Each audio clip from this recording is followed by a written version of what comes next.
ओम नमः सिद्धिभ्यः। ओम भानु को चाहिए पड़ेगा। नमो अरिहन्ताणं नमो सिद्धाणं नमो आयर्याणं नमो वज्रायाणं नमो लोय सबसाहूणं। त्रिकालवर्ती त्रिलोकवर्ती पंच परमेश्वरियों को नमस्कार। इस समय भरत क्षेत्र के आर्यखंड में विराजमान सभी आचार्य उपाध्याय साधु परमेश्वरियों को नमस्कार। दीक्षा शिक्षा गुरु आचार्य विद्यासागर महाराज को नमस्कार। शांति सागरम तीर्थ पर साक्षात विराजमान मुनि युगल आर्यकात्रय योग्य, इनके लिए योग्य वंदन नमोस्तु वंदन। सभी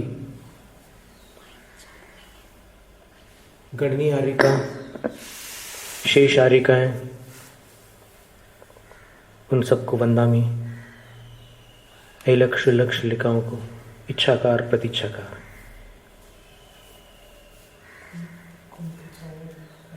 और इस भव्य ज्ञान यज्ञ का प्रारंभ करने वाले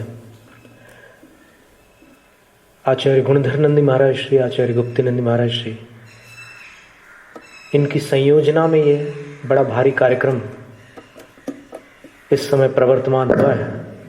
आज पहला दिन था तो उद्घाटन और मंगलाचरण में कुछ समय तो लग ही जाता है, पर अब जो एक ज्ञान का प्रवाह प्रारंभ होने जा रहा है, और वैसे तो हो ही चुका है। आचार्य कुंतु सागर महाराज श्री, उनके हीरक जयंती के उपलक्ष्य में ये एक प्रकार से 10 दिवसीय आयोजन है, और इसमें विभिन्न साधुओं को, विभिन्न त्यागियों को अलग अलग विषय दिए गए हैं। हम सोच रहे थे कि हमें कोई विषय मिले, तो हमने प्रार्थना की कि हमें कोई शास्त्र मिल जाए। तब जो संयोजक आचार्य महाराज थे उन्होंने कहा कि शास्त्र तो करेंगे, लेकिन आप जिन शासन के ऊपर 10 दिनों का वक्तव्य दीजिए। तो हमने कहा कि आपका आदेश शिरोधार्य है, पर जिन शासन के विषय में बोलना जैन शास्त्रों के बिना संभव नहीं है। और सबसे पहले तो ये समझना होगा कि ये जिन शासन, ये शब्द बड़ा असमंजस में डालने वाला है, भक्तों को नहीं किंतु जो अनजान लोग हैं उनको लगता है कि ये क्या जैन लोग जैनम जयतु शासनम, जैनम जयतु शासनम बोलते हैं। श्वेतांबर लोग जैनम जयति शासनम बोलते हैं, दिगंबर लोग जैनम जयतु शासनम बोलते हैं। ये कौन सा शासन है? जैनों का कौन सा शासन है? तो जिनस्येदम इति जैनम, जिनेन्द्र का शासन है, जैनों का शासन नहीं है। पर जब समास विग्रह करके अपन बोलते हैं तो जिनस्येदम जैनम, और ये शासन का विशेषण बन जाता है। कथम भूतम शासनम, किन स्वरूपम शासनम, कौन सा शासन, किनका शासन?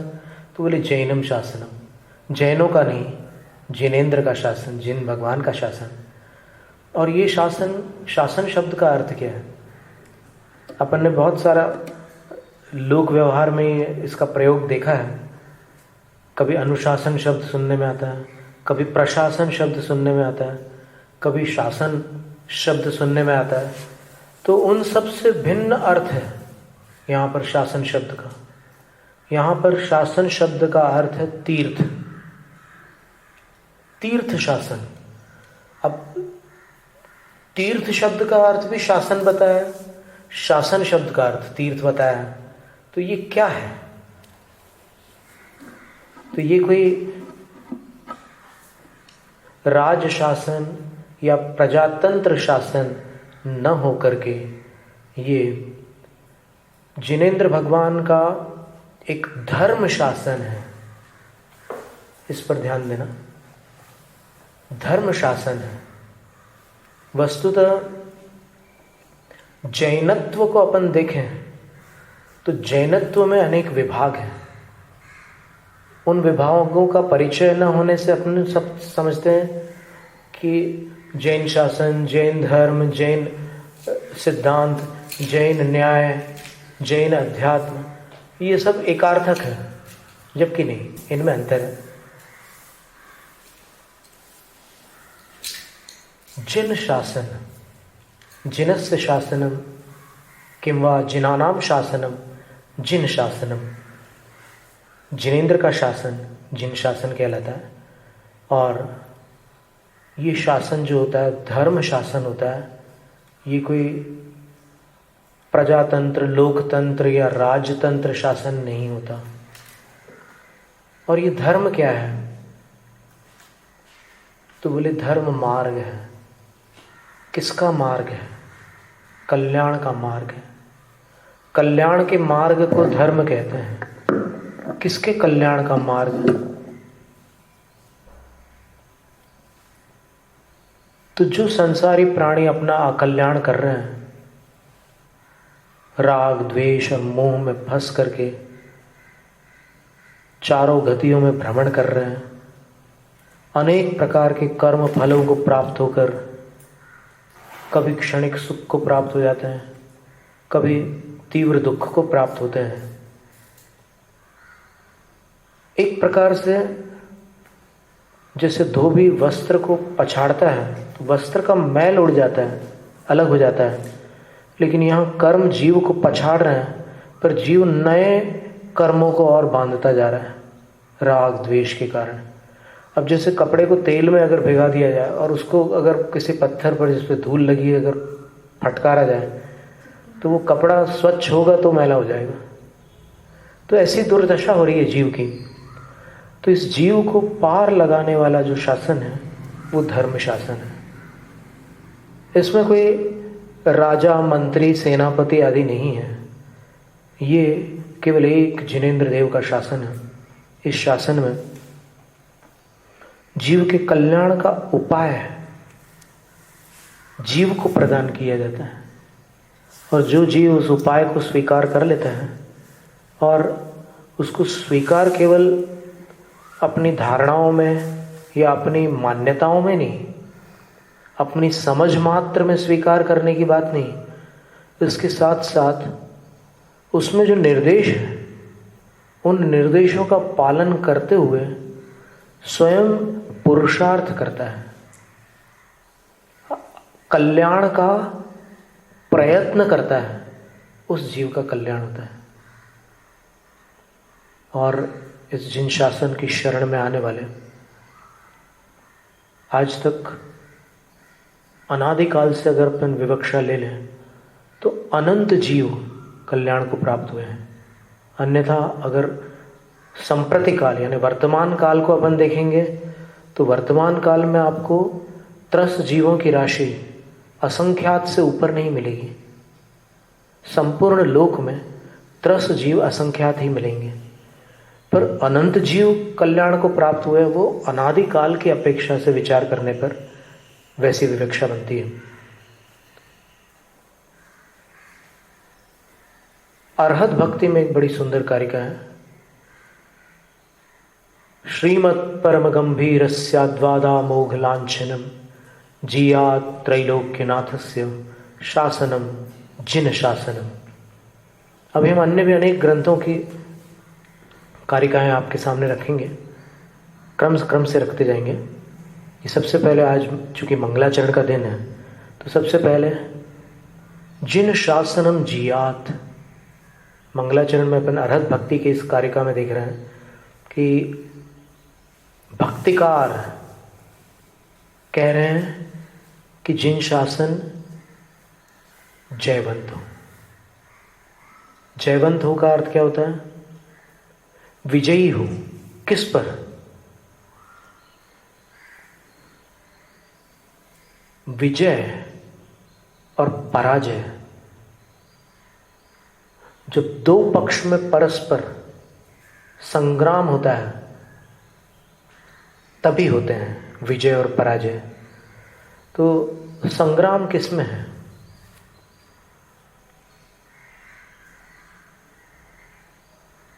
तो ये अंतः संग्राम है, अपने ही भीतर है, एक संग्राम चल रहा है। जीव चाहता है कि मुझे सुख मिले, मुझे शांति मिले,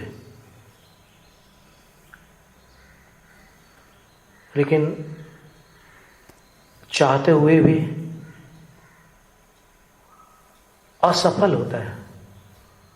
असफलता का कारण, अपन क्या कारणों को पकड़कर उसका निवारण करते हैं, तब कार्य की सिद्धि होती है। जो बाधक कारण है उसका निवारण अपेक्षित है, और जो साधक कारण है उसका धारण अपेक्षित है। साधक कारणों को धारण करना, बाधक कारणों का निवारण करना, तो फिर कार्य की सिद्धि होती है। सुख शांति चाहने वाला संसार का प्रत्येक प्राणी दुख और अशांति को कैसे प्राप्त होता है?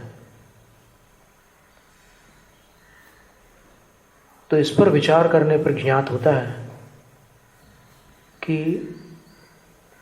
वो जिस उपाय से सुख शांति चाहता है वो उपाय विपरीत है।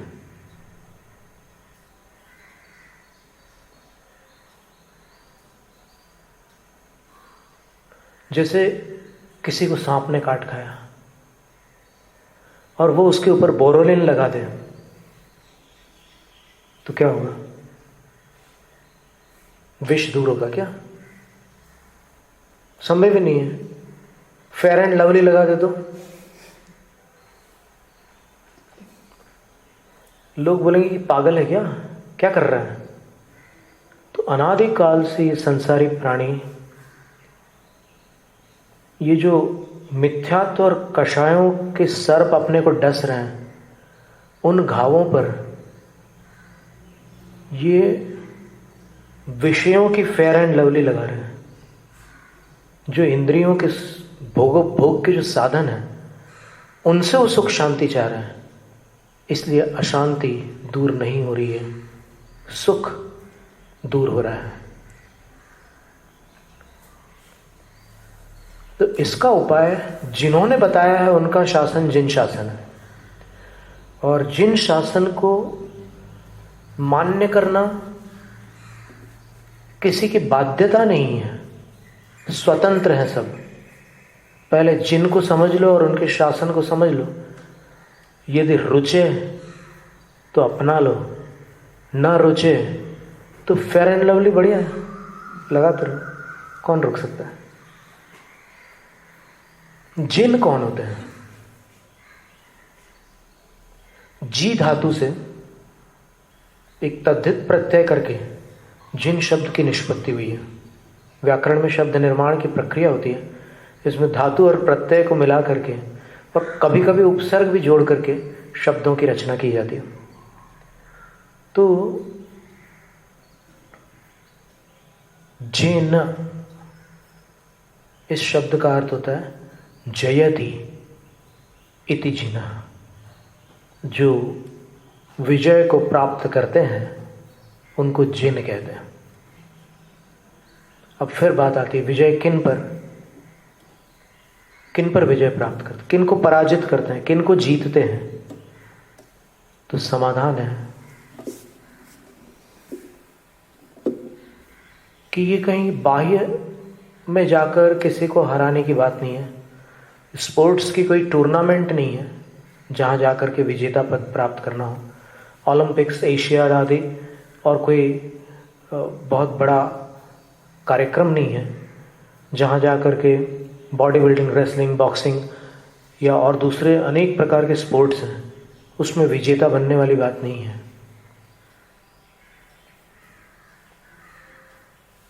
वहां पर फिजिकल फिटनेस काम आती है, यहां पर स्पिरिचुअल फिटनेस काम आती है।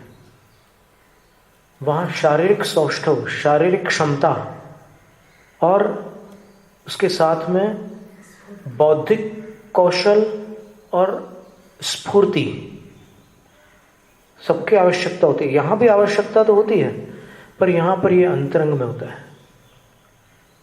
स्पिरिचुअल का अर्थ, आध्यात्मिक का अर्थ क्या है? अधि आत्मनि इति अध्यात्मम, pertaining to the spirit, soul, self is called spiritual. यानी अपनी आत्मा से संबंध रखने वाला ये युद्ध है। इस युद्ध में जब अपन विचार करते हैं तो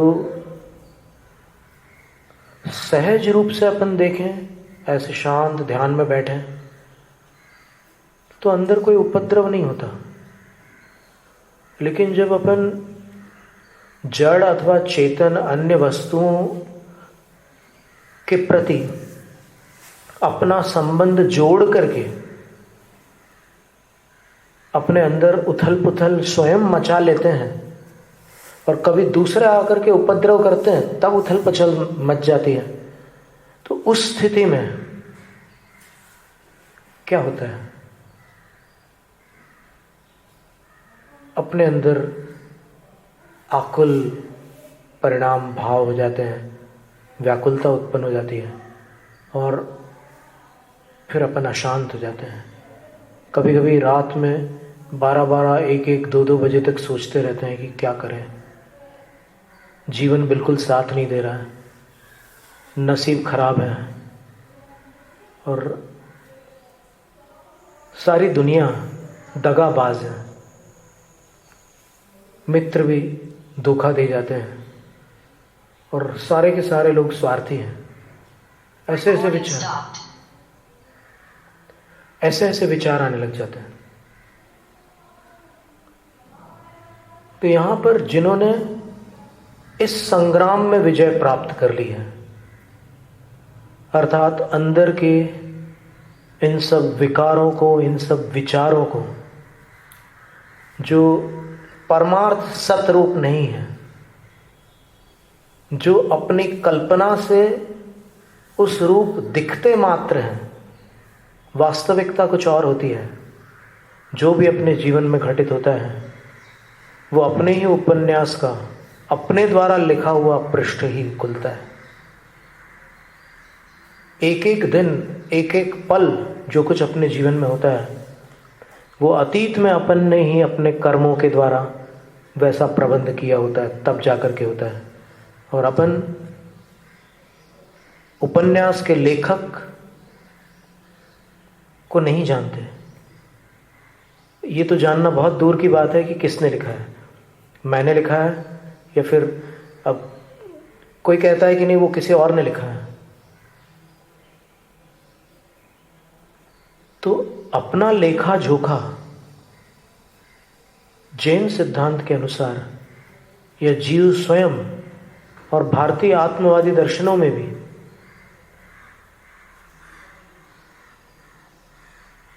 यादृशं क्रियते कर्म तादृशं फलमश्नुते, जैसा जीव कर्म करता है वैसे ही फल को प्राप्त होता है।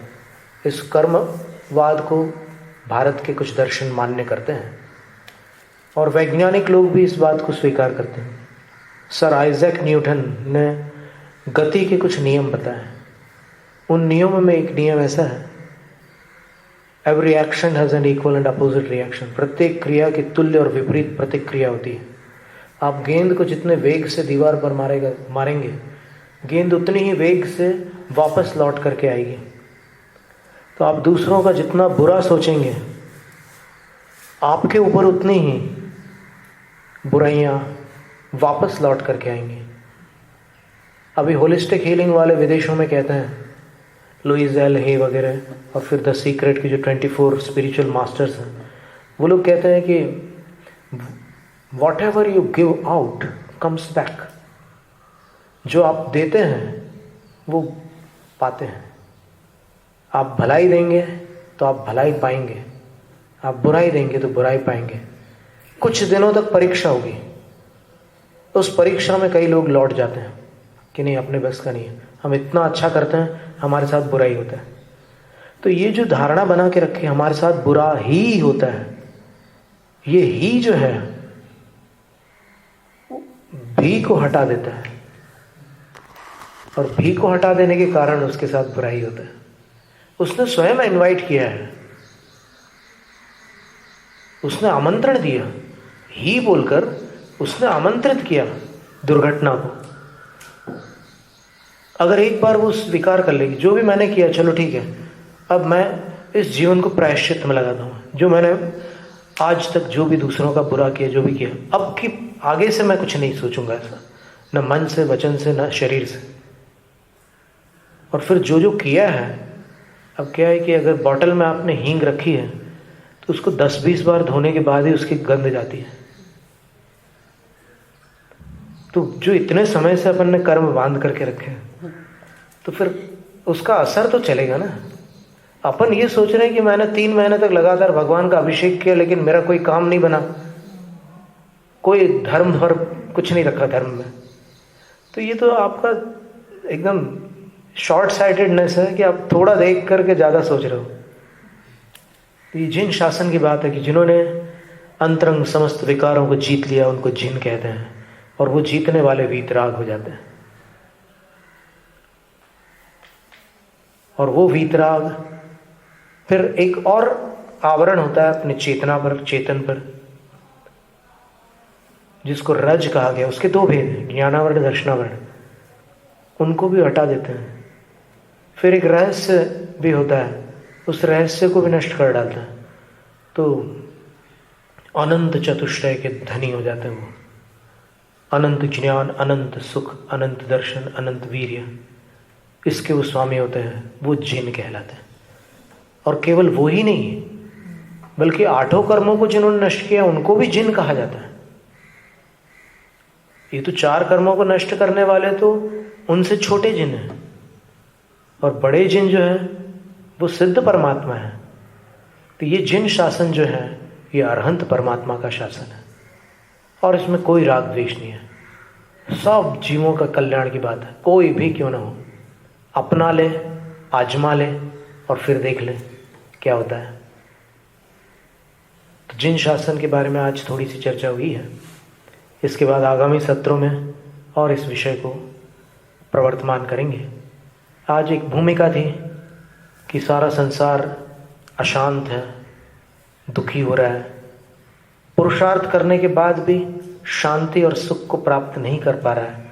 उसका कारण ये है कि उसका पुरुषार्थ विपरीत दिशा में, वो अनुचित पुरुषार्थ कर रहा है। एक उदाहरण दिया कि सांप ने काटा और आपने फेयर एंड लवली लगा ली, तो उससे उसका इलाज नहीं होता भाई, उसका इलाज उसकी विधि से होता है। इसी तरह अपने अंदर जो विकार हैं, अपने अंदर जो राग द्वेष भरे हुए हैं, उनको जीतने का एक अलग उपाय है। और उनको जीतने के लिए सबसे पहले अपने अंदर के भ्रम को तोड़ना होगा। कितनी भ्रांतियां भरी हुई है अपने अंदर, कितनी भ्रांतियां हैं। अपन क्या से क्या कल्पना करके धारणा बना लेते हैं।